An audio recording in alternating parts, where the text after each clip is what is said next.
ঈদ মুবারক, ঈদ মুবারক, ঈদ মুবারক। আমি সকল দেশবাসীকে জানাই ঈদের শুভেচ্ছা এবং বিশেষ করে 38, 37, 27 নম্বর ওয়ার্ডের জনসাধারণকে জানাই ঈদের শুভেচ্ছা।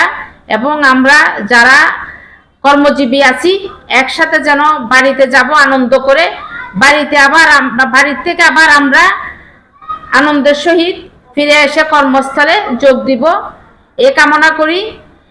নতুন বাংলাদেশ পেয়েছি, আমরা নতুন সরকার পেয়েছি, এবার আমরা 17 বছর পরে ভিন্ন একটা ঈদ করব, সবাই মিলে আনন্দ করব। আসসালামু আলাইকুম।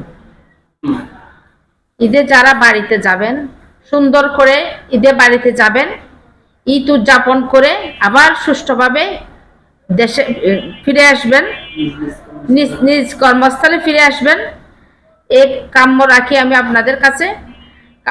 আপনারা যারা দেশের বাইরে থাকেন তাদেরও আমি আমার অভিনন্দন জানাচ্ছি এবং ঈদ মুবারক জানাচ্ছি, যেন দেশের বাইরে দেশের মধ্যে যারা আছে সবাই যেন ঈদের আনন্দটা